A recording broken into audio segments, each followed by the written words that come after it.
Hello students, कैसे आप लोग? उम्मीद करूंगा कि आप लोग बहुत अच्छे हैं। तो मैं गजेंद्र शर्मा एक बार फिर से आप सभी का स्वागत करता हूं यूटी अड्डा 24/7 के ऊपर। बात करने वाले हैं dual nature of radiation and matter की बात हम लोग इसके अंदर करेंगे। साथ ही साथ आप लोगों को पता होना चाहिए 10 चैप्टर तक मैंने आप सभी को करा दिया, जिससे आप सभी के सारे कॉन्सेप्ट एकदम क्रिस्टल क्लियर हो जाए और इजीली आप लोग सारी चीजों को बहुत अच्छे से करते हुए आगे बढ़ जाए। सबसे पहले हम लोग यहाँ पे बात करते हैं कि 9th चैप्टर के अंदर हम लोगों ने देखा कि यार किस तरीके से रिफ्लेक्शन और रिफ्रैक्शन की पूरी प्रोसेस होती है, उन सारी चीजों को हमने जाना। 10th चैप्टर के अंदर आए तो हमने देखा कि यार वेव नेचर क्या होता है, उसके थ्रू हमने रिफ्लेक्शन रिफ्रैक्शन की प्रोसेस को देखा। फिर हमने कोहेरेंट और इनकोहेरेंट की बात की, इंटरफेरेंस को देखा, यंग्स डबल स्लिट एक्सपेरिमेंट जाना और डिफ्रैक्शन को जानते हुए आगे बढ़े और हमने ब्रूस्टर्स लॉ और पोलराइजेशन ऑफ लाइट के बारे में हमने देखा। ये सारी चीजें हमने देखी। अब सबसे बड़ी बात यहां पे सामने आई कि सर ये ड्यूल नेचर का मतलब क्या होता है। बेटा ड्यूल नेचर का मतलब ये होता है कि आप लोगों को जैसे जिस चीज की रिक्वायरमेंट है उसके अकॉर्डिंग आप लोगों ने चीजों को किया। जैसे हमने क्या किया, पार्टिकल नेचर के द्वारा चीजों को देखा वहां पे, साथ ही साथ हमने वेव नेचर के द्वारा क्या देखा, हमने डिफ्रैक्शन, इंटरफेरेंस और इन सारी प्रोसेसेस को देखा, जिसके द्वारा आप लोगों ने जाना कि लाइट का वेव नेचर भी आप सभी का होता है। उन सारी चीजों को भी आप लोगों ने क्या किया, बहुत आसानी से समझने की कोशिश की। अब बारी आती है सर कि यहां पे इस पूरे चैप्टर के अंदर क्या होती है। तो सबसे पहले यहां पे ड्यूल नेचर की जब बात करते हैं तो सबसे पहले हम लोग न्यूटन्स कॉर्पस्कुलर थ्योरी को समझते हैं, जो इन्होंने कब दी थी, 1675 के अंदर इन्होंने हमें बताया था। सबसे पहले आप सभी को एक चीज पता होनी चाहिए कि न्यूटन्स कॉर्पस्कुलर थ्योरी क्या होती है। इनके अकॉर्डिंग इन्होंने बोला कि जो लाइट होती है ना यार, वो छोटे छोटे टाइनी पार्टिकल्स से मिलकर बनी होती है और टाइनी पार्टिकल्स को इन्होंने नाम दिया था कॉर्पस्कल्स। बोला कि अरे जो कॉर्पस्कल्स होते हैं ना, इनका मास की जब बात करते हैं और चार्ज की बात करते हैं तो नेग्लिजिबल होता है। यानी कि आप लोग ये मान के चलिए, अगर मैं चार्ज की बात करता हूं तो आप लोग जानते हो कि यार जब आप लोग पढ़ते हो, क्या पढ़ते हैं, बोले सर जब हम लोग एक सरफेस लेते हैं उसके अंदर फ्री इलेक्ट्रॉन्स होते हैं और उसके ऊपर लाइट को इंसिडेंट कराते हैं, तो आप सभी जानते हो लाइट की अगर हम लोग बात करेंगे तो in the form of photons होता है। फोटोन्स की एनर्जी को इलेक्ट्रॉन्स क्या करेंगे, एक्सेप्ट करेंगे एनर्जी को लेने के बाद में, और इलेक्ट्रॉन्स उस सरफेस को छोड़ के चले जाएंगे। ये पूरी कहानी होती है। अगर इलेक्ट्रॉन की मैं बात कर रहा हूं तो नेगेटिव नेचर, अगर फोटोन नेगेटिव नेचर का होता तो ऑब्वियसली बात है दोनों के बीच में फोर्स ऑफ रिपल्शन लगता। अगर पॉजिटिव नेचर का होता तो उसको अट्रैक्ट कर लेता।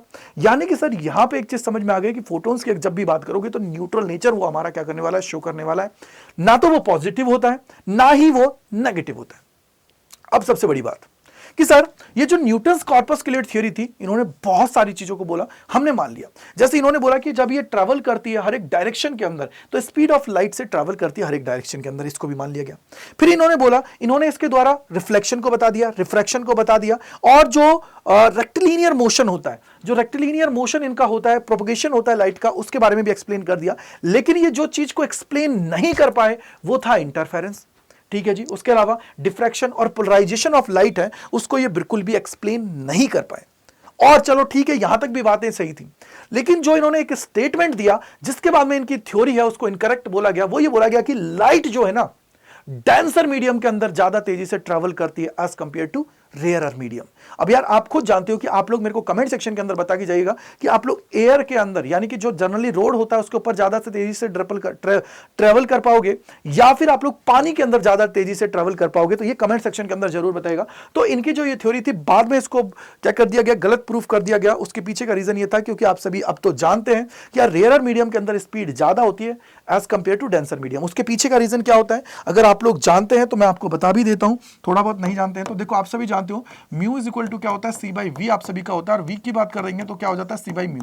अगर मैं यहाँ पे एयर की बात करता हूं तो ये 1 के बराबर, यानी कि वी बराबर क्या हो जाएगा, सी के हो जाएगा। ठीक है। अगर मैं यहीं पे म्यू की जगह क्या ले लेता हूं, वाटर, या फिर ये ग्लास ले लेता हूं, ग्लास लोगे तो 1.5 हो गया, 1.5 होते हैं, वी इज इक्वल टू कितना हो जाएगा, 2 × 10⁸ मीटर पर सेकंड इसकी स्पीड हो जाएगी।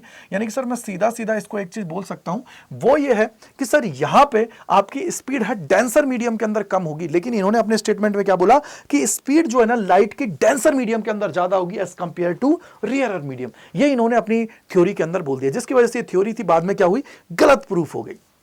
सेकंड, तो ये आप लोगों की क्या होती है, न्यूटन्स कॉर्पस्कुलर थ्योरी है जिसको रॉन्ग प्रूफ कर दिया गया।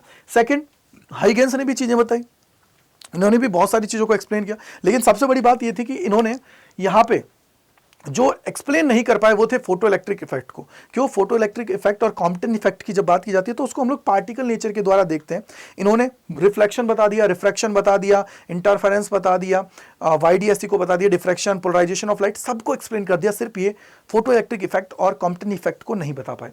साथ ही साथ अगर इसकी हम लोग बात करते हैं तो इनसे इन्होंने बोला कि लाइट जो है ना उसको ट्रैवल करने के लिए मीडियम की रिक्वायरमेंट होती है, ये इन्होंने अपने स्टेटमेंट में बोला। अब सबसे बड़ी बात ये आई कि जब लाइट को ट्रैवल करने के लिए मीडियम की रिक्वायरमेंट होती है तो फिर यूनिवर्स के अंदर कैसे आ रही है लाइट, बात है। तो इन्होंने नाम दिया कि भैया वहां पे एक काल्पनिक मीडियम है, इमेजिनरी मीडियम है, जिसको बोला गया ईथर।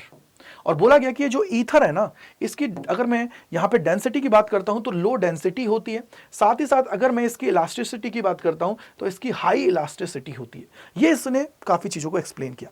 और इन्होंने यहां पे देखो ये सारी चीजें मैंने आपको बता दी। हाइगन्स ने अपनी थ्योरी के द्वारा reflection, refraction, interference, diffraction, polarisation of light सब कुछ बता दिया, लेकिन ये एक्सप्लेन नहीं कर पाए फोटो इलेक्ट्रिक इफेक्ट को। किसको नहीं कर पाए? फोटो इलेक्ट्रिक इफेक्ट को, और साथ ही साथ कॉम्पटन इफेक्ट को एक्सप्लेन नहीं कर पाए। अब बारी आती है कि सर इसके अंदर कुछ ना कुछ बेसिक टर्मिनोलॉजीज हैं जिनके बारे में हम लोग समझ लेते हैं, जिससे आप सभी को थोड़ा आइडिया लग जाएगा कि किस तरीके से आपको चीजों को यहां पे करने की जरूरत है। तो बेसिक टर्मिनोलॉजीज की बात करते हैं तो आपके पास होती है energy of light, power of light, intensity of light. तो आइए देख लेते हैं।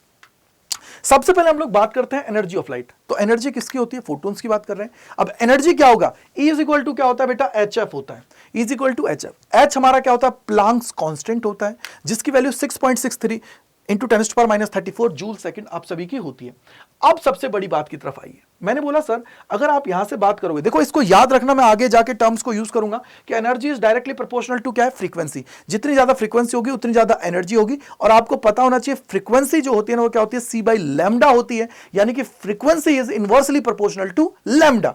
जितना लैम्डा बढ़ेगा उतनी फ्रीक्वेंसी कम होगी, जितनी फ्रीक्वेंसी कम होगी ऑब्वियसली बात है एनर्जी उतना ही कम होगा। ये दिमाग में आप सभी को रखना है। समझ में आ गई? अब बात आती है सर ये E is equal to HF किसकी है? बोल सर एक फोटोन की एनर्जी होती है। अब हो सकता है कि आपके पास कल को नंबर ऑफ फोटोन्स ज्यादा हो, तो क्या करोगे? तो उस केस के अंदर हम लोग क्या करते हैं? E is equal to NHF लिख देते हैं। N का मतलब होता है नंबर ऑफ फोटोन्स।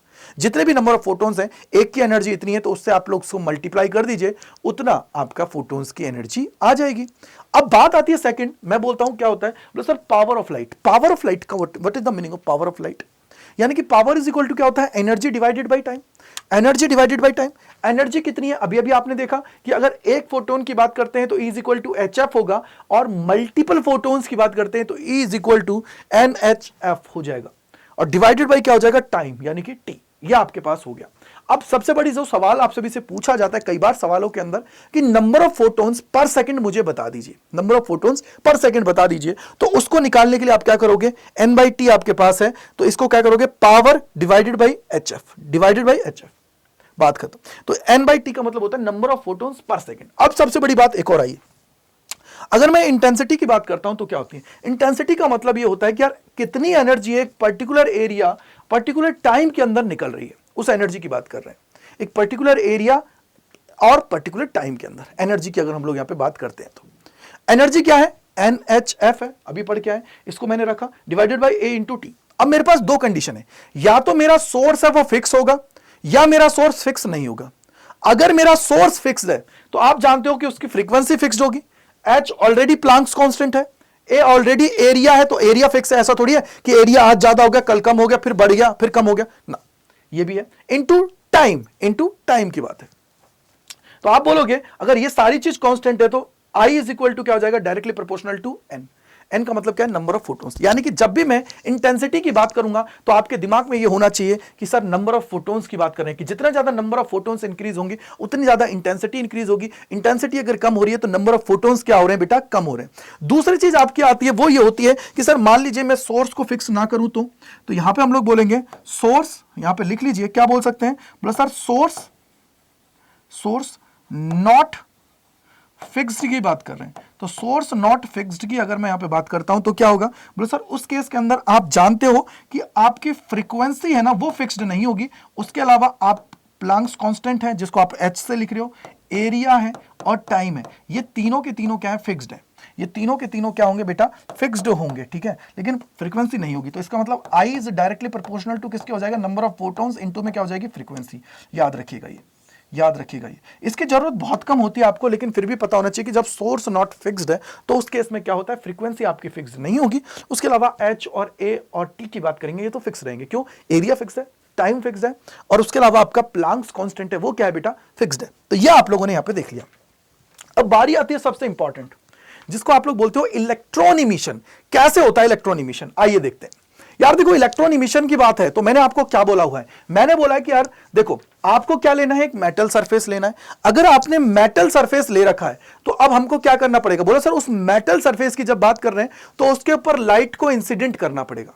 लाइट को क्यों, क्योंकि सर अगर मेटल सरफेस की बात करूंगा, इस सरफेस मान लो ये सरफेस है, इस सरफेस के अंदर फ्री इलेक्ट्रॉन्स है, लेकिन ये इलेक्ट्रॉन्स की जब बात करूंगा तो ये इलेक्ट्रॉन इतने ज्यादा कैपेबल नहीं है कि ये इससे बाहर निकल जाए।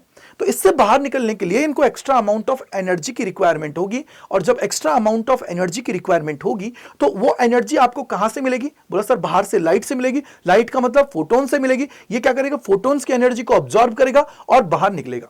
अब सबसे बड़ी बात, ये मेटल सरफेस है ना, इसकी अगर बात करोगे तो इसके अंदर आपको दो चीजें ध्यान रखनी है कि एक, इससे बाहर निकलने के लिए एक मिनिमम अमाउंट ऑफ एनर्जी की रिक्वायरमेंट होती है जिसको हम लोग बोलते हैं वर्क फंक्शन। अगर उतनी एनर्जी आपने नहीं दी ना तो ये इस सरफेस से बाहर नहीं निकलेगा। तो आपको क्या है, minimum amount of energy required to pull out electron from the metal surface is called work function. ठीक है, अब एक चीज बताइए, आपने एनर्जी दी, इलेक्ट्रॉन बाहर निकल गया, मैंने बोला मिनिमम वर्क फंक्शन है तो मैक्सिमम काइनेटिक एनर्जी होगी। तो भैया maximum kinetic energy is equal to E minus work function, यानी कि जो भी इंसिडेंट एनर्जी है माइनस वर्क फंक्शन। अब कंडीशन ये है कि भैया आपको इलेक्ट्रॉन को बाहर निकालना है तो एनर्जी आप सभी को ज्यादा देनी पड़ेगी वर्क फंक्शन से, तो ही इलेक्ट्रॉन बाहर निकलेगा। अगर कम दिया तो इलेक्ट्रॉन बाहर नहीं निकलेगा, इलेक्ट्रॉन बाहर नहीं निकलेगा, दिमाग में बैठा लीजिएगा। अब सबसे बड़ी बात आती है कि यार एनर्जी को क्या लिखते हो, HF लिखते हो। ये क्या है, मिनिमम अमाउंट ऑफ एनर्जी है, इसको क्या लिख सकते हो, HF नॉट लिख सकते हो। तो मैंने क्या किया, kinetic energy is equal to HF minus HF nought. अब आपको पता होना चाहिए, अगर मैं यहां पे फ्रीक्वेंसी की बात करता हूं तो ये जो फ्रीक्वेंसी है, incident frequency should be greater than होनी चाहिए F नॉट। F नॉट का मतलब होता है थ्रेशोल्ड फ्रीक्वेंसी। क्या होती है बेटा, थ्रेशोल्ड फ्रीक्वेंसी हम लोग बोलते हैं। तो इससे ज्यादा होनी चाहिए तभी जाके ये निकलेगा, इसको बोलते हैं minimum amount of frequency required. ठीक है, अब बात आती है सर क्या मैं इसको F को C बाई लैम्डा की फॉर्म में नहीं लिख सकता, लिख सकते हो, minus H C by lambda nought है, HC को कॉमन ले लीजिए, 1 upon lambda minus 1 upon lambda nought आप सभी का हो जाता है। तो इस तरीके से आप लोग सारी चीजों को कर पाओगे। तो ये होती है इसकी बेसिक टर्मिनोलॉजीज और इलेक्ट्रॉन इमिशन, इसी को आप लोग बोलते हो फोटो इलेक्ट्रिक इमिशन या फोटो इलेक्ट्रिक इफेक्ट। बिकॉज क्योंकि सर इसके अंदर आपने एक चीज देखी है, वो ये देखी है कि लाइट इंसिडेंट होने के बाद में ये निकल रहा है, तो फोटो इलेक्ट्रिक इफेक्ट आप इसको बोल दोगे। अब यहां पे बात कर लेते हैं सर इलेक्ट्रॉन इमिशन। तो ये मैंने पूरी कहानी आपके लिए यहां पे लिख रखी है कि भैया metal have the free electrons that are responsible for their conductivity. The free electrons cannot normally escape out of the metal surface. If an electron attempt to come out of the metal surface acquire a positive charge and pulls the electron back to metal. यानी कि sir जब भी ये कोशिश भी करेगा ना बाहर निकलने की, तो उस केस के अंदर वहां पे पॉजिटिव हो जाएगा, पॉजिटिव क्योंकि होल्स बन जाएगा, पॉजिटिव चार्ज रहेगा, और पॉजिटिव चार्ज रहेगा तो उसको वापस पुल बैक कर लेगा। यानी कि इसको एक्स्ट्रा अमाउंट ऑफ एनर्जी चाहिए, यानी कि सारे बंधन रिश्तों को तोड़ के बाहर निकलने के लिए एक extra amount of energy required होगी। उसकी बात हम लोग यहां पे करते हैं। अब आइए सबसे बड़ी बात की तरफ चलते हैं। सर कितने टाइप का इमिशन होता है, तो बेटा बेसिकली देखो 4 टाइप का हम लोग पढ़ते हैं। पहला होता है थर्मोनिक इमिशन, यानी कि वो इमिशन सर जिसके अंदर हम लोग क्या करते हैं, जो मेटल सरफेस है उसको हीट करेंगे। जैसे ही मेटल सरफेस को हीट करेंगे, हीट करने के बाद में क्या है कि इलेक्ट्रॉन्स एनर्जी लेंगे और उस मेटल सरफेस से बाहर निकल जाएंगे। तो वो जो प्रोसेस होती है उसको बोलते हैं थर्मोनिक इमिशन। दूसरा हो सकता है फील्ड इमिशन। फील्ड का मतलब क्या है कि यार स्ट्रॉन्ग इलेक्ट्रिक फील्ड लगा दे। आपको पता है चैप्टर 1 में भी पढ़ रखा है कि अगर मेरे पास इलेक्ट्रिक फील्ड है तो इलेक्ट्रिक फील्ड के अंदर अगर किसी भी चार्ज को रखोगे तो चार्ज के ऊपर क्या करता है, फोर्स लगाता है। अगर पॉजिटिव चार्ज है तो अपनी डायरेक्शन के अंदर, नेगेटिव चार्ज है तो अपनी डायरेक्शन के अपोजिट। अब आपको पता है इस मेटल सरफेस से आपको बाहर निकालना है तो आपको एक स्ट्रॉन्ग फील्ड अप्लाई करना पड़ेगा, और नेगेटिव चार्ज है तो अपनी डायरेक्शन के अपोजिट वो फोर्स लगाएगा, जिसकी वजह से इसको वो क्या करेगा, बाहर निकाल लेगा। थर्ड जो होता है वो होता है फोटो इलेक्ट्रिक इमिशन, जो मैंने अभी आप सभी को बताया। यानी कि एक जितनी सफिशिएंट अमाउंट ऑफ लाइट की रिक्वायर्ड है वो आपको उसको प्रोवाइड कर रहे हो, और उसके बाद में क्या हो रहा है, वो इलेक्ट्रॉन से एनर्जी लेके मेटल सरफेस से इलेक्ट्रॉन बाहर निकल रहा है। और फोर्थ होता है सेकेंडरी इमिशन। सेकेंडरी इमिशन का मतलब ये होता है कि बेटा आपके पास क्या है कि सर हाई एनर्जी वाला इलेक्ट्रॉन है जो ऑलरेडी बाहर निकल चुका है, उसको आप लोग क्या करते हो, इस मेटल सरफेस के ऊपर बम्बार्डिंग कराते हो, उसके बाद में इलेक्ट्रॉन रिजेक्ट होता है, उसको हम लोग बोलते हैं सेकेंडरी इमिशन। तो बेसिकली 4 तरीके के इमिशंस होते हैं, कई बार तुमसे पूछ लिया जाता है, तो चौथा सेकेंडरी इमिशन होता है, याद रखिएगा। अब बारी आती है सर इसके अलावा जो है important sir experimental study of photo electric effect. देखो थ्योरेटिकल सबने बता दिया, सब कुछ देख लिया, अब बात करते हैं इसकी, थोड़ा समझिएगा, थोड़ा समझिएगा यार। देखो यहां पे क्या क्या आपने एक बैटरी लगा रखी है, ठीक है, एक वोल्ट मीटर लगा रखा है वोल्टेज नापने के लिए, एमीटर लगा रखा है करंट मापने के लिए। अब यहां पे क्या है, एक आपने फ्री स्पेस लिया है, और फ्री स्पेस और वैक्यूम है एक ट्यूब के अंदर। अब आपको पता है जब तक इलेक्ट्रॉन फ्लो नहीं होगा तब तक सर्किट कंप्लीट नहीं होगा, और तब तक करंट फ्लो नहीं होगा। आपने क्या कर रही है, एक ट्रांसपेरेंट विंडो लगा रखी है। उस ट्रांसपेरेंट विंडो की अगर मैं बात करता हूं तो क्या है, उस ट्रांसपेरेंट विंडो की बात करोगे तो जब उसके ऊपर लाइट इंसिडेंट होगी तो बिल्कुल भी एनर्जी को वो ऑब्जॉर्ब नहीं करेगा, बिल्कुल भी एनर्जी को वो ऑब्जॉर्ब नहीं करेगा। यानी कि सर सिंपली क्या हुआ, लाइट को आपने इंसिडेंट कराया, वो मेटल सरफेस के ऊपर इंसिडेंट होगी, और मेटल सरफेस है, मेटल सरफेस है तो इसके ऊपर लाइट आएगी तो इलेक्ट्रॉन्स क्या करेंगे, इससे बाहर निकलेंगे, और इलेक्ट्रॉन्स बाहर निकलेंगे तो इलेक्ट्रॉन्स यहां पे पहुंचेंगे, कहां पे, इस जगह, कहां पे पहुंच जाएंगे, जो आप लोगों की ये कलेक्टर प्लेट है उसकी तरफ, कहां पहुंच जाएंगे, जो आपकी कलेक्टर प्लेट है उसकी तरफ वो पहुंच जाएंगे, ठीक है। अब सबसे बड़ी बात आई, बोला सर यहां पे जिनके पास हाई एनर्जी थी वो तो पहुंच गए, लेकिन अब बहुत सारे और इलेक्ट्रॉन इससे बाहर निकलेंगे, इलेक्ट्रॉन बाहर निकलेंगे तो अब ये वो इलेक्ट्रॉन हो जाएंगे कि सर इनके पास इतनी एनर्जी नहीं है कि वो यहां पे पहुंच सके। क्यों? क्योंकि उनको इसका भी अपोज करना है। क्यों करना है? क्योंकि सर ये नेगेटिव चार्ज है, और जब नेगेटिव चार्ज इसके पास आएगा तो ये आने नहीं देगा, ये इसका अपोज करेगा, और अपोज करने के लिए इतनी एनर्जी इनके पास नहीं है। तो ये क्या हो जाते हैं, बोले सर ये इस तरीके के बंदे हो जाते हैं कि ना धोबी का कुत्ता, ना घर का, ना घाट का। ये क्या होता है, बीच में जाके इकट्ठे होते रहते हैं सारे, क्योंकि भैया मेटल सरफेस से तो बाहर निकलेंगे, वहां पहुंच नहीं पाएंगे, तो ये क्या करेंगे, बीच में इकट्ठे होते जाते हैं, और ये क्या बना लेते हैं बेटा, क्लाउड बना लेते हैं। क्या करते हैं, क्लाउड बना लेते हैं, और एक तरीके का क्लाउड बन गया बहुत बड़ा। अब कैसे कर सकते हैं सर इसको, तो हमारे दिमाग में आया क्यों ना हम लोग कलेक्टर प्लेट है उसका पोटेंशियल को इंक्रीज कर दें, जिसकी वजह से ये इसकी तरफ आ जाए। तो हमने क्या किया बेटा, पोटेंशियल को बढ़ा दिया। यहां से हमने पोटेंशियल को बढ़ाया, और बढ़ाने के बाद में हमने देखा कि जो ये क्लाउड बना था वो ब्रेक हो गया, और सारे इलेक्ट्रॉन्स जो है ना वो यहां पे पहुंच गए। क्लाउड्स ब्रेक हो गया और यहां पे सारे इलेक्ट्रॉन्स पहुंच गए। क्यों पहुंचे? क्योंकि हमने पोटेंशियल को बढ़ा दिया। अब सबसे बड़ी बात यह है कि सर तुम चाहे इस पोटेंशियल को कितना ही और क्यों ना बढ़ा लो, इस पोटेंशियल को चाहे कितना ही क्यों ना और बढ़ा लो, बढ़ाने के बाद में भी क्या है सर, बढ़ाने के बाद में भी अगर मैं सिंपल बोलूं तो उस केस के अंदर आपको दो चीजें पता होनी चाहिए कि सर अब जितने इलेक्ट्रॉन्स इस मेटल सरफेस से निकलेंगे उतने ही वहां पहुंचेंगे। ऐसा नहीं कि सर यहां से अपने आप निकल के आ जाएंगे ना। यानी कि सर यहां पे आ जाता है सैचुरेशन की कंडीशन। करंट क्या हो जाता है, सैचुरेट। क्यों? क्योंकि सर सडनली करंट की वैल्यू बढ़ी, क्योंकि यहां पे नंबर ऑफ इलेक्ट्रॉन्स ज्यादा है, और जब नंबर ऑफ इलेक्ट्रॉन्स ज्यादा है तो उसकी वजह से क्या होगा, करंट की वैल्यू इंक्रीज हो गई, और करंट की वैल्यू इंक्रीज होते ही यहां पे आपने क्या देखा कि सर करंट हो गया सैचुरेट। अब जितने इलेक्ट्रॉन्स वहां से आएंगे उतने ही इसके पास पहुंचेंगे। ऐसा नहीं कि उसमें से भाग के आ जाए, चाहे कितना ही तुम यहां पे पोटेंशियल को बढ़ा क्यों ना लो। समझ में आ गई? चाहे तुम कितना ही पोटेंशियल क्यों ना बढ़ा लो बेटा, इससे कोई फर्क नहीं पड़ने वाला है। समझ में आ गया भैया? जल्दी से एक बार मुझे बता दीजिए। समझ आ गया? ठीक है जी। अब आते हैं काम की बात करते हैं। बोला सर क्या? देखो यार, आपका एक करंट वर्सेस इंटेंसिटी का ग्राफ होता है, तो आप मुझे बताइए। देखो आपको मैंने अभी एक चीज बोली थी, क्या बोली थी कि सर इंटेंसिटी की जब भी बात करेंगे किसके रिस्पेक्ट में देखेंगे, नंबर ऑफ फोटोन्स के रिस्पेक्ट में। तो मैंने बोला यार देखो यहां पे लिखो कि सर इंटेंसिटी जो है ना, इसको कुछ और कलर से लिखते हैं। देखो मैंने बोला कि सर इंटेंसिटी जो है ना, ये तुम्हारी क्या है, इंटेंसिटी जो है उसको आपने किसके रिस्पेक्ट में देखा था। बोला सर नंबर ऑफ फोटोन्स जितने ज्यादा आएंगे उसकी बात हम लोग यहां पे करेंगे। तो जितने ज्यादा नंबर ऑफ फोटोन्स होंगे उतनी इंटेंसिटी होगी, ठीक है। तो इंटेंसिटी अगर तुम बढ़ाते हो तो नंबर ऑफ फोटोन्स भी बढ़ेंगे। नंबर ऑफ फोटोन्स बढ़ रहे हैं तो ऑब्वियसली बात है जितने नंबर ऑफ फोटोन्स आएंगे उतने इलेक्ट्रॉन्स बाहर निकलेंगे। क्यों? क्योंकि एक फोटोन की एनर्जी एक इलेक्ट्रॉन ले रहा है, तो इलेक्ट्रॉन उतने ही बढ़ेंगे। जितना ज्यादा इलेक्ट्रॉन बढ़ेंगे उतना ज्यादा क्या होगा बेटा, करंट होगा। तो इंटेंसिटी क्या हो जाएगा, इंटेंसिटी की अगर हम लोग यहाँ पे बात करेंगे तो intensity is directly proportional to किसके हो जाएगी, करंट के। तो इसलिए दोनों के बीच में क्या आ रहा है, प्रोपोर्शनलिटी साइन वाला ग्राफ आ रहा है। अब यहां पे एक टर्म और आती है जिसको आप लोग बोलते हो स्टॉपिंग पोटेंशियल। क्या बोलते हो, स्टॉपिंग पोटेंशियल। स्टॉपिंग पोटेंशियल का मतलब क्या होता है, बोले सर वो नेगेटिव पोटेंशियल या वो पोटेंशियल जिसका वजह से जो इस सर्किट के अंदर करंट फ्लो हो रहा है उसकी वैल्यू क्या हो जाए, जीरो। अगर करंट जो फ्लो हो रहा है उसकी वैल्यू अगर जीरो हो जाती है तो वो जो पोटेंशियल होता है ना बेटा, उस पोटेंशियल को हम लोग क्या कह देते हैं, उस पोटेंशियल को हम लोग बोलते हैं स्टॉपिंग पोटेंशियल। क्या बोल देते हैं, स्टॉपिंग पोटेंशियल हम लोग कह देते हैं वो पोटेंशियल जिसके द्वारा इस सर्किट के अंदर जो करंट फ्लो हो रहा है उसकी वैल्यू जीरो हो जाए। स्टॉपिंग पोटेंशियल हम लोग उसको कह देते हैं। और इसी स्टॉपिंग पोटेंशियल को हम लोग रिटार्डिंग पोटेंशियल भी बोल देते हैं, या इसी को हम लोग बोल देते हैं नेगेटिव पोटेंशियल भी आप लोग बोल देते हो। तो याद रखिएगा ये दोनों चीज़ों को। अब सेकंड ग्राफ आता है, वो आता है सर ये, जो आता है आपका स्टॉपिंग पोटेंशियल के साथ। तो देखो दो चीजें आपको पता होनी चाहिए। बोलो सर क्या? देखो अगर मैं यहां पे स्टॉपिंग पोटेंशियल की बात करता हूं, अगर मैं यहां पे स्टॉपिंग पोटेंशियल की बात करता हूं, तो बेटा आपको पता है अगर एक ही मेटल सरफेस है तो उसका स्टॉपिंग पोटेंशियल एक ही होगा।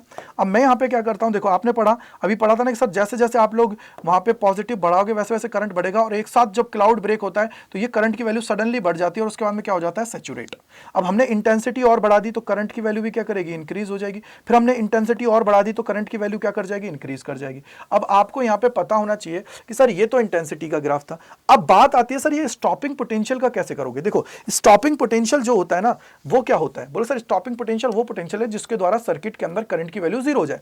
तो हम लोग जनरली इक्वेशन क्या लिखते हैं, kinetic energy is equal to E minus में वर्क फंक्शन। अब इस काइनेटिक एनर्जी को मैं लिख सकता हूं ईवी नॉट। ईवी नॉट क्या होता है, वी नॉट क्या होता है, स्टॉपिंग पोटेंशियल होता है। तो काइनेटिक एनर्जी एक्चुअली में किसके बराबर है, ईवी नॉट के बराबर है। और कई बार न्यूमेरिकल में आप सभी से पूछा जाता है, सीबीएसई सैंपल पेपर में भी आया था कि 4 इलेक्ट्रॉन वोल्ट इसकी काइनेटिक, जो इसकी काइनेटिक एनर्जी, तो मुझे बताइए स्टॉपिंग पोटेंशियल क्या होगा। तो काइनेटिक एनर्जी 4 इलेक्ट्रॉन वोल्ट है तो वो किसके बराबर होगी, ईवी नॉट के। ई से ही कट जाएगा, वी नॉट की वैल्यू कितनी आ जाएगी, 4 आ जाएगी। तो ये आप लोगों का होता है स्टॉपिंग पोटेंशियल। अब आपको पता होना चाहिए अगर मैं मेटल सरफेस अलग अलग ले लेता हूं तो सबका स्टॉपिंग पोटेंशियल अलग अलग होगा। ऐसा तो है नहीं कि सर सबका सेम स्टॉपिंग पोटेंशियल होगा, नहीं, सबका अलग अलग होगा स्टॉपिंग पोटेंशियल। तो मैंने 3 अलग अलग मेटल सरफेस ली है तो उस केस में तीनों का स्टॉपिंग पोटेंशियल क्या होगा, अलग अलग होगा। और इंटेंसिटी अगर सेम है तो उस केस में ये डायरेक्टली आपको यहां पर इंटेंसिटी मिल जाएगी।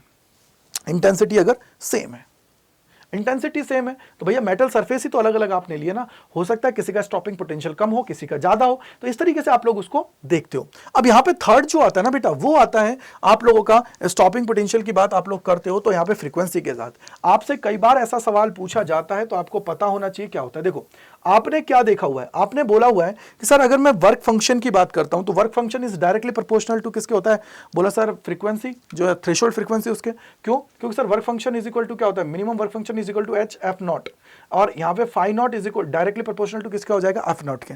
अगर एफ नॉट की मैं यहां पे बात कर रहा हूं, किसकी बात कर रहा हूं बेटा, एफ नॉट की मैं यहां पे बात कर रहा हूं, यानी कि जिसकी जितनी ज्यादा थ्रेशोल्ड फ्रीक्वेंसी होगी उसका उतना ज्यादा वर्क फंक्शन होगा। तो आपके सामने सवाल इस तरीके से दिया जाता है कि एक मेटल सरफेस ये है, दूसरी मेटल सरफेस ये है, तो आपको बताना है कि भैया किसका वर्क फंक्शन ज्यादा होगा। तो मेरे को बताओ, देखो तुम इस तरफ जा रहे हो, फ्रीक्वेंसी बढ़ रही है, अगर फ्रीक्वेंसी बढ़ रही है तो जो पहले आएगा उसकी फ्रीक्वेंसी मान लो ये तुम्हारी है, जो बाद में आएगा उसकी है। तो आप मुझे बताइए जो बाद में आता है उसकी फ्रीक्वेंसी ज्यादा होती है या जो पहले आता है उसकी फ्रीक्वेंसी ज्यादा होती है। बोला सर जो बाद में आता है ना उसकी फ्रीक्वेंसी ज्यादा होगी, यानी कि आप बोलोगे कि यहां से आप बोलोगे कि एफ नॉट 2 है, वो क्या है, एफ नॉट 1 से है। और यहां पे अगर मैं मेटल्स की बात करता हूं तो मेटल जो सरफेस 2 है, मेटल सरफेस 2 है, उसका जो वर्क फंक्शन है वो ज्यादा होगा as compare to work function of first के। तो ये तुम्हें पता होनी चाहिए। तो ये तुम्हारा इस तरीके से सवाल होता है, work function is equal to क्या होता है, एच एफ नॉट होता है। तो आप लोग इसके द्वारा कर सकते हो, ठीक है जी। अब आती है काम की बात आगे कि सर ये तो हमने इसके ग्राफ्स को देख लिया, अब आता है सबसे बड़ा जो होती है डी ब्रॉयज हाइपोथेसिस, कि डी ब्रॉयज हाइपोथेसिस क्या कहती है। तो आपको पता होना चाहिए, देखो डी ब्रॉयज ने अपनी हाइपोथेसिस के अंदर काफी चीजें समझाई हमें। कैसे समझाई, देखो इन्होंने क्या किया, एक तो मैक्स प्लांक की इक्वेशन ली इज इक्वल टू क्या होता है एच एफ, और दूसरा इन्होंने लिया हमारे आइंस्टीन जी की is equal to M C square, ठीक है जी, एम सी स्क्वायर, ठीक है, बोलो राइट है सर। अगर मैं यहां पे बोलता हूं एम सी स्क्वायर है तो M C square is equal to क्या हो जाता है, बोला sir H C by lambda लिख लो। एच की बात करोगे तो एच इज इक्वल टू क्या हो जाएगा, बोला सर सी बटे में लैम्डा, नहीं लैम्डा मल्टीप्लाई में जाएगा किसके, एम सी स्क्वायर, और लैम्डा डिवाइडेड बाई क्या हो जाएगा बेटा सी, सी से सी काट दोगे यहां से, या फिर एक काम करो एम सी स्क्वायर की जगह इसको करो तुम लोग, देखो क्या बोलो सर, देखो दो तरीके, एम सी स्क्वायर की जगह मैं इसको क्या करता हूं, is equal to H F हो गया है। और आपने देखा है कि अगर मैं आइंस्टीन की इक्वेशन करता हूं तो वो बोलता है कि मास और एनर्जी के रिलेशनशिप की बात वो आपसे करते हैं। तो E इज इक्वल टू क्या होता है, एच एफ हो गया, और E इज इक्वल टू आप लोग क्या करोगे, दूसरे की अगर मैं बात करता हूं आइंस्टीन इक्वेशन की बात जब करते हो तो वो हो जाएगा एम सी स्क्वायर से आप लोग उसको निकाल लोगे, ठीक है, कर लो उसको सॉल्व। जैसा कि अगर मैं यहाँ पे बोलता हूँ क्या हो गया, देखो E इज इक्वल टू क्या हो जाता है एच एफ, ठीक है, और E इज इक्वल टू क्या होता है एम सी स्क्वायर, आप सभी का हो गया। तो M C square is equal to क्या हो जाएगा, बोलो सर एच एफ आपका हो गया, ठीक है। अगर f की बात करते हो तो f के रिस्पेक्ट में निकाल सकते हो, या फिर मैं इसको क्या करता हूँ m निकाल लेता हूँ, m इज इक्वल टू क्या होता है h f divided by c square. तो यहाँ से क्या हो जाएगा एच सी बाई लैम्डा और सी स्क्वायर, तो एक सी से एक सी गया, क्या आ जाएगा एच अपॉन में सी लैम्डा आप सभी का आ जाएगा, अगर मैं मास की बात करता हूँ, ठीक है, बोलो राइट है सर। अब मुझे बताइए, ये तो तुम्हारे पास मास हो गया, अगर कोई तुम्हारे पास वेव है या तुम्हारे पास कोई पार्टिकल है मूविंग कंडीशन के अंदर है, तो क्या उसके पास मैटर वेव होगी, उससे एसोसिएट होती है? बिल्कुल ठीक होती है। तो भैया मोमेंटम की अगर मैं बात करता हूं तो एम वी की जगह क्या होता है, स्पीड ऑफ लाइट से चल रहा है, तो एम सी आप सभी इसको बोल सकते हो। तो इज इक्वल टू क्या हो जाएगा, बोला सर ये हो जाएगा h C by lambda into में क्या हो जाएगा सी, तो सी से सी कट जाएगा, क्या हो जाएगा एच बाई लैम्डा, पी की बात आ गई है। तो लैम्डा इज इक्वल टू क्या हो जाएगा एच अपॉन में पी आप सभी का हो जाएगा, क्या हो जाएगा, लैम्डा इज इक्वल टू क्या हो जाएगा एच अपॉन में पी। तो ये आप लोग यहाँ पे कर सकते हो। तो यहाँ से देखो ये रहा लैम्डा इज इक्वल टू क्या गया एच अपॉन में पी। अगर इस पी की बात करते हो तो आप लोग पी को अभी आप देख सकते हो, देखो पी इज इक्वल टू क्या है, अगर मैं यहाँ पे सिंपल ही बोलता हूँ सुनना, पी इज इक्वल टू क्या होता है, बोलो sir p is equal to आप बोलोगे एम सी है। भैया मेरे भाई एक चीज मुझे बताओ, यहाँ पे वेलोसिटी की बात है, लेकिन मैं बोलता हूँ कि सर वो वी वेलोसिटी से चल रहा है, वी वेलोसिटी से चल रहा है, तो ये क्या हो जाएगा एम वी हो जाएगा। अगर ये mv है तो v कैसे निकालोगे, बोलो सर काइनेटिक एनर्जी की फॉर्म में हम लोग इसको देखते हैं। तो kinetic energy is equal to क्या होती है, बोलो सर हाफ mv स्क्वायर, बोलो ठीक है जी बिल्कुल ठीक है। अगर मैं v स्क्वायर की बात करता हूं तो क्या हो जाएगा 2 times of kinetic energy divided by क्या हो जाता है m हो जाता है, और v इज इक्वल टू क्या हो जाएगा अंडर रूट के अंदर 2 times of kinetic energy divided by क्या होता है बेटा m। ठीक है जी, अगर ऐसा है तो इसको यहाँ पे लिख लीजिए, क्या हो जाएगा, ये हो जाएगा यहाँ पे m और इनटू में क्या हो जाएगा 2 times of kinetic energy divided by m है, इसको अंदर लेके जाओगे तो m स्क्वायर हो जाएगा। तो ये अंदर कितना हो जाएगा, बोलो सर 2m e के आप सभी के पास आ गया है। तो ये तुम्हारी क्या होती है p, यानी कि पोटेंशियल, ये आपका मोमेंटम हो गया, बोलो राइट है, मोमेंटम आपका हो गया। अगर ये मोमेंटम है तो लैम्डा इज इक्वल टू क्या हो जाएगा, लैम्डा इज इक्वल टू ये, तो लैम्डा इज इक्वल टू क्या हो जाएगा h अपॉन में अंडर रूट का 2m e के आप सभी क्या हो जाता है। तो एक रिलेशन आपका ये हो गया। अब यहां से आप लोग बोलोगे कि अगर आप लिखना चाहते हो lambda is inversely proportional to p है, और लिखना चाहते हो, या फिर आप लोग बोल सकते हो लैम्डा इनवर्सली किसके हो जाएगा वी के हो जाएगा, या आप लोग बोल सकते हो लैम्डा इनवर्सली किसके हो जाएगा काइनेटिक एनर्जी के, तो ई के आपका बोल सकते हो। तो इस तरीके से आप इसको निकाल सकते हो। दूसरी चीज, अब आप लोग चाहो तो आप एक और फॉर्मूला ले सकते हो, वो होता है lambda is equal to H upon में अंडर रूट का 2m QV। ठीक है, इस तरीके से भी आप लोग इसको सॉल्व कर सकते हो। तो उसके द्वारा आप लोग सारी चीज़ों को लिख सकते हो 2m QV के द्वारा, और बाकी आप लोग इनकी वैल्यूज को पुट अप करके इनको सॉल्व करते हुए आगे बढ़ सकते हो। तो ये आप लोगों की क्या होती है, डी ब्रॉयज हाइपोथेसिस होती है, जिसको आप लोगों ने सभी ने देख लिया, समझ लिया। तो इनको आप लोग देख लीजिए, क्या हो जाएगा, बोलो sir P is equal to MC is equal to E by C हो जाएगा, और इसको बोलोगे H न्यू बाई C आ जाएगा, वहां से आप लोग इसको सॉल्व कर सकते हो। ठीक है जी, आगे अगर हम लोग जाते हैं तो यहां से आप लोग देखोगे lambda is equal to H upon P है, एच अपॉन में क्या हो जाएगा m और v आ जाएगा, is equal to H upon में अंडर रूट 2m ई क्या हो जाएगा। ठीक है, लैम्डा इनवर्सली प्रोपोर्शनल किसके, पी है, इनवर्सली प्रोपोर्शनल टू वी है, inversely proportional to under root E है। तो उसके बाद में इलेक्ट्रॉन और इसके सब की वैल्यूज को आप लोग यहाँ पे निकाल पाओगे। आई होप कि आप लोगों को समझ में आ गया होगा। इसके अलावा अगर कोई डाउट, कोई परेशानी रहती है तो gajendra.kumar@adda247.com पे @adda247.com पे आप लोग मुझे मेल कर सकते हो। साथ ही साथ सबसे बड़ी बात, आप लोग मेरा जो कम्युनिटी ग्रुप है उसको ज्वाइन कर सकते हो। आप जैसे प्यारे प्यारे लगभग इसके अंदर अगर मैं बात करूँ तो लगभग 20 से 25 हज़ार बच्चा इसके अंदर, तो आप लोग ज्वाइन कर लीजिए, जिससे आप सभी के सारे डाउट्स दूर हो जाएं। और यहाँ पे आप लोग अपने डाउट्स हैं उनको पूछ सकते हो। साथ ही साथ सेशन की PDFs वगैरह हैं, आस्क योर डाउट है, सेंड योर डाउट्स हैं, पिक्चर और टेक्स्ट, वो सारी चीज़ें दे सकते हो। तो आप सभी का बहुत बहुत शुक्रिया मेरे साथ जुड़ने के लिए CUT अड्डा 24/7 के ऊपर। साथ ही साथ अगर आप लोग चाहते हो हमारे साथ जुड़ना हमारे प्रीमियम कंटेंट के अंदर, तो आप लोग क्या कर सकते हो, सबसे पहले अड्डा 24/7 सर्च कर सकते हो। इसके बाद में पहले लिंक पे जाना है, इसके बाद में आप लोगों को क्या करना है, ऑल कोर्सेज पे जाना है।